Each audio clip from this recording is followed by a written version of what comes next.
Hey everybody, it's Amber with Solutions for Simplicity, and today I want to talk to you about when to plan. We all know that we should plan, we all typically make plans, right? But let's today talk about when the best time to plan is and how long we should plan for. In other words, what should the scope of your plan be? Now, as always, if you're new, please go ahead and subscribe down below. Make sure that you are back here every week to get a new video all about prioritization, productivity, time management, and work-life balance. Okay, so there is a lot of different wisdom out there in terms of when we should be sitting down to make our plans. And the punchline, there's no point in suspense, right? But the punchline is to figure out what works best for you. And honestly, in my experience as a busy working mom of 3 kids, 6 and under, that time changes, right? We have to grow and evolve, and what sometimes works in 1 week or 1 month or 1 season doesn't always work after that. But some of the advice that you'll hear thrown around is that you should, use your time on Sunday afternoon or evening to really sit down and plan out the week ahead. That's great for people that might not have kids or maybe have kids that are older and can occupy themselves.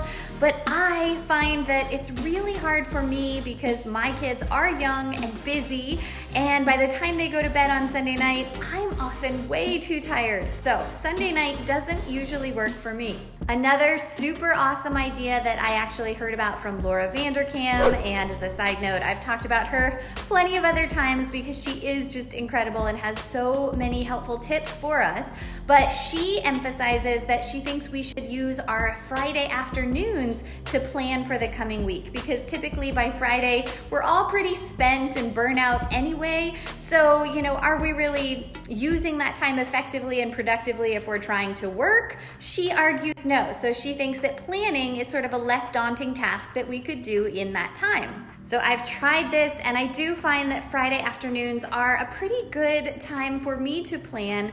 But on the other hand, sometimes schools are closed, or my kids often have activities in the afternoon, or I am just cranking on some work project and I need all that time on Friday to make sure and get it done.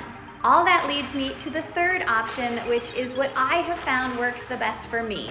And again, there's no right or wrong time, but what I find is that setting aside a little bit of time on Monday mornings when I am just starting my week, that's what works for me to plan out the coming week ahead. Now, I want us to be really careful here, and I've definitely learned the hard way how easy it is to let planning take over, to take too much time and ultimately keep us from being productive. So we don't want to let that happen.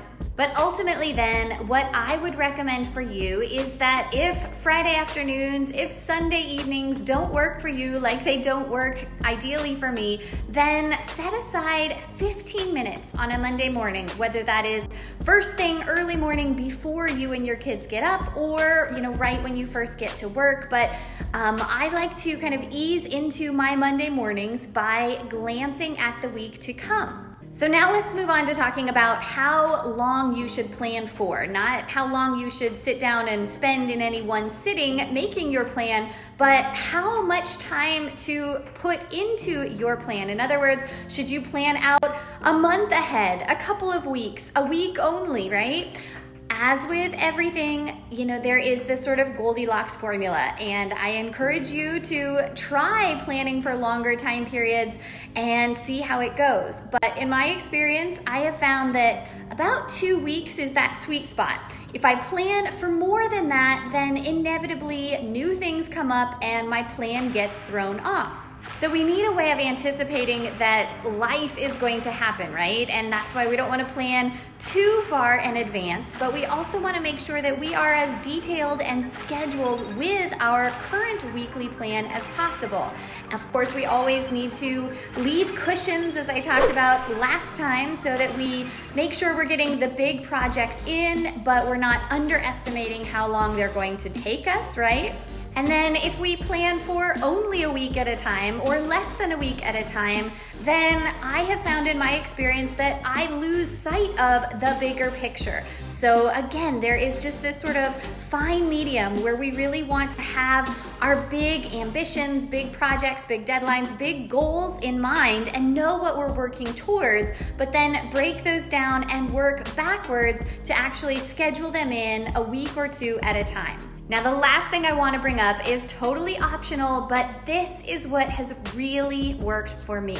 That is that you've got your weekly plan in place. You have your set planning time where every week you sit down to review and make your new plan, right? But then I also take a few minutes every morning and every evening to see how the plan is going. In the morning, I've talked about this before, but I'm such a big fan of Brendon Burchard's High Performance Planner because it's full of all these questions that get me thinking about what really has to happen that day and get my mindset right? And then in the evening, I have all these questions from his planner that help me to evaluate how I did. Did I stay on track? What can I do better? If I have my week well planned out and it's planned out in line with my big overarching goals and commitments, and then I sit down every day to just make sure I'm checking in and the plan is staying on track, then I genuinely find that the plan works. I really hope you found that helpful. As always, let me know if you did. If you are looking for even more of my best planning advice, I have so much, right? And it's all scientifically backed from the research I've conducted into these scientific studies of what works and what doesn't. But all of that is compiled in my ultimate guide to planning, which is a 50-something page ebook that has this 19-step method for how to plan for success, how to make sure that everything goes according to plan. So I will put a link for that down below. Make sure and check it out. And then don't forget to come back every week to get more of my best planning, productivity, and prioritization strategies. That is it for today, but I have so much more as always. You guys know I just love to talk. So don't worry, I'll be back and stay tuned for even more great tips coming up in the future. Thanks so much for being here. Once again, don't forget to subscribe before you go. And until next time, thanks for joining me on the journey.